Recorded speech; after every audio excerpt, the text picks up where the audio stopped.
Assalomu alaykum. Ushbu videoda Alisher aka bilan qanaqa qilib 5 ta mavsum ishlab, eng katta natija, ya'ni 226 ta odam $300,000 zapuskga qanaqa qilganimizni, ketma-ketliklarini aytib beraman. O'zi umumiyda oladigan bo'lsak, men ular bilan birinchi zapusdan boshlab ishlaganman. Birinchisida biz 120 tacha odam yiqqanmiz. Nimaga bunaqa bo'lgan? Chunki bu joyda o'zi Alisher akaning kuzatuvchilari tayyor bo'lgan. Qaysidir ma'noda u paytgacha ular qaysidir ko'rsatuvlar, top menejer, faktorda qaysidir darslari, bir kunlik darslar va hokazo bo'lgan. Birinchisi yig'ilgan. Target yoqqanmiz, e'lon berganmiz, shu bilan sotganmiz.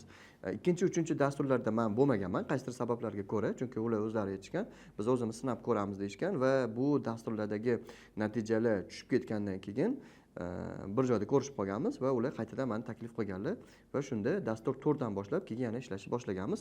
Hammasi natijalarini men yozib ketaman. Demak, dastur 2 da taxminiy hisobda bir 70 tacha odam bo'lgan. Dastur 3 da 45-50 tacha odam bo'lgan. Bu mendagi ma'lumotlar. Va meni chaqirishganda bu dastur 3-inchisi bu iyunda tugagan bo'lgan. Iyul prodaja qilinganda taxminan bir 49 tamiz sotilgan bo'lgan va men yana qaytib borganman. Qaytib borganimda 1-avgustdan yana qaytib borganman va u joyda ishlashni boshlaganmiz. Sentyabrni adashmasam 20-larida uje dastur 4-dastur boshlanishi kerak bo'lgan va biz ishlashni boshlaganmiz. Va dastur 4da biz 146 ta odam yiqqanmiz. 146 ta odam, o'sha paytda ham o'rtacha chekli $1,300 atrofida edi, dollarda.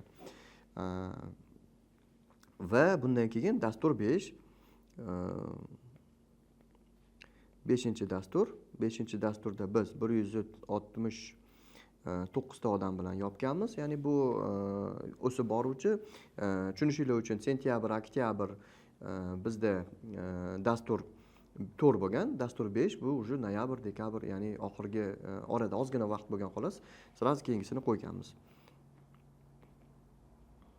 Xo'p, dastur 6 Dastur 6da biz 196 ta qilganmiz. Haligacha esimda, o'sha paytda 200 ta qilamiz deganmiz. Ozgina yetmay qolgan. Umuman ketma-ketlikda o'sishi juda ham zo'r o'sgan. Bu уже fevral oyidagi natija 196 ta. Dastur 7 eng katta odam yig'ilgan dastur, ya'ni bu zapusk. Bunda 226 ta odamlarni yiqqanmiz va bunda $1,300 dan o'rtacha chekimiz bilan.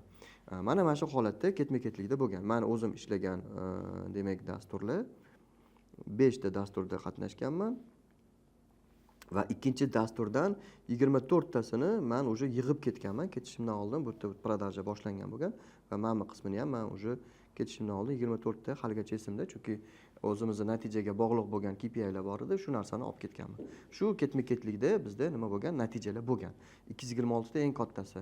Asosiy bizni qiladigan ishimiz, varonkamiz nima edi?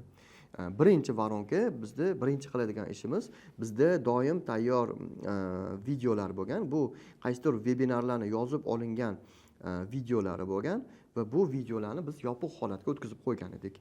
Nimaga bu yopiq holatda? Chunki bizda buni avtovaronkaga qo'yish rejamiz bo'lgan va avtovaronkaga qo'yganmiz. Qanaqa ishlagan? Bizda bu joyda mana promo video targetga yoqilgan, ya'ni promo videoda nima bo'ladi?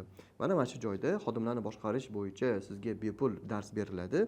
Dars muddati 35-40 minut ko'rib, mana savollaringizga javob olishingiz mumkin deb shunaqa video chiqadi. Bu videoni bosgandan keyin bizda maxsus sayt ochiladi va bu saytda ichida biz videoni joylashtirgan bo'lamiz. Ya'ni hech qanday ro'yxatdan o'tishlarini so'ramaymiz, to'g'ridan-to'g'ri videoga kiradi. Ya'ni biz unda lead olib qolish niyatimiz yo'q. Chunki bu joydagi leadlar ko'pida sifatsiz bo'ladi. Lekin videoni ko'rib chiqqandan keyin bizda nima qilamiz? Saytda davomiy qismida biz ma'lumotlar berishib qo'yganmiz. Reklamani ko'rib, demak saytga kiradi. Saytga kirgandan keyin o'sha bepul darslikka ko'radi. Bepul darslikka ko'rgandan keyin ma'lumotlar qo'yiladi.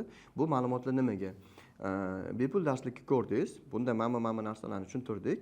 Lekin sizga agar to'liq ma'lumot olish, ya'ni bu narsani chuqurroq o'rganish sizga qiziq bo'lsa, bizda shunaqa kursimiz bor yoki bo'lmasa shunaqa dasturimiz bor. Shunda qatnashishni sizga taklif qilamiz. Maxsus qandaydir chegirmalar yoki maxsus qandaydir aksiyalar bilan deb turib taklif beriladi va uni tagida nima qilamiz? Forma qoldirgan edik. shu formani to'ldiradi va bizda lidlar sifatliroq bo'ladi. Demak, formani to'ldiradi. Formani to'ldirgandan keyin bu lid bo'lib bizga tushadi. Ya'ni sotuvchilar bu lidlar bilan ishlaydi. Bu lid deyarli issiq bo'ladi. Nimaga? Chunki bu joyda mutaxassis fikrlarini eshitadi, u berayotgan yechimlar va hokazolarni ko'radida, bu bilan qanchadir muddat vaqt o'tkazgan hisoblanadi va bu iliq hisoblanadi. Shundan keyin ham o'zi xohlab kursga qandaydir qiziqish bildirayotgan bo'lsa, demak bu juda ham issiq klient hisoblanadi va bu lid bo'lib tushadi. Va bu kabi videolardan bir nechta kamida 3 ta yoki 4 ta, ya'ni vebinarlarni har xil vebinarlar qilingan va shu narsani yozib olib turib, buni qo'yib ketganmiz. Misol uchun bo'lishi mumkin, bu bittasi sotuvni oshirish bo'yicha qanaqa instrumentlar qilish kerak bo'ladi, xodimlarni boshqarishda qanaqa, undan keyingisi strategiyalar bo'yicha yoki misol xodimlarni boshqarishda KPI tizimi qanaqa qo'yiladi va hokazo va hokazo va hokazo. Xuddi shu narsa sistema qo'yilganda va bu doimiy ishlab turardi. Shu kabi bir nechta videolar bo'lgan va bu videolar ketma-ketlikda odamlarga targetda chiqadi. O'sha targetda bepul video, uni ko'ring, hech qanday ro'yxatdan o'tishsiz. Undan keyin saytga kiradi. Saytga kirgandan keyin nima qiladi? Bu ma'lumotlarni ko'radi. Ko'rgandan keyin unga nima bo'ladi? Forma taklif qilinadi. Shunaqa bitta joyi bor. Bu formani ko'rgandan keyin agar u zaявка qoldirmasa, biz unga ikkinchi reklamani ko'rsatishni boshlaymiz. Xuddi shunaqa bir nechta reklamalarimizni unga ketma-ketlikda ko'rsatib boraveramiz. Bitta videoni ko'rgan odam agar zaявка qoldirmadimi, demak ikkinchisini boshlaymiz. Bu yerda ham xuddi shunaqa promo video ketadi va nima qilamiz? Xuddi shunga o'xshagan nimaga sahifaga uni yana nima qilamiz? Yo'naltiramiz. Xuddi shunaqa qilib bir nechta mavzular bilan, formalar bilan biz sotuvni osonlikcha bu holatga olib chiqqanmiz. Undan tashqari bizda o'rtada har 2 haftada taxminan voice chat qilinardi. Voice chat nima uchun qilinadi? Odamlar bilan kommunikatsiya qilish, qandaydir savollari bo'lsa, savollariga javob olish va shu savol-javob orqali ulardagi kommunikatsiyani yaxshilab va o'sha paytda ham qisqa muddatga qandaydir nima qilish, takliflarni berish. Har bir voice chat qilganimizda bizda grafikda ko'rib turardik, sotuv shundoq oshardi. Nimaga? Chunki baribir o'ylanib turgan odamlar bo'ladi. Bu savolimga qanaqa javob olaman degan va hokazo odamlar bo'ladi va u narsani ko'radi. Kimdirlar o'zini ko'radi, boshqa odam savol beradi va shu savolni u ham bergisi kelgan bo'ladi va javob oladi. Bundan ishonch hosil qiladi. Keyingi odamlar bo'lishi mumkin to'g'ridan-to'g'ri savollarni beradi, javob oladi va ularga biz nima qilamiz? Dasturni to'laligicha ochib beramiz. Dastur ochganda ham ko'p vaqt ketmaydi. Taxminan voice chatga 1 soat vaqt ajratsak, 45 minutda savol-javob, 15 minut biz ularga o'zimizni mahsulotimizni nima qilardik? Taklif berardik, nima mavzular o'tiladi, qisqagina hozir qanaqa chegirma qilib bera olamiz ular uchun va nima qilish kerak. Bo'ldi. Mana shu holat bilan biz mana oxirgi zapuskda 226 ta aynan to'lagan odamlarni bir joyga yiqqanmiz. Bunda bizda o'sha paytda 5 tagina xodimlar, ya'ni sotuvchi menejerlar bilan bu natijaga chiqqanmiz. Agar ushbu video bo'yicha sizda savollar bo'ladigan bo'lsa, kommentariyada yozib qoldiring. Eng yaxshi savollarga Instagramda javob beramiz.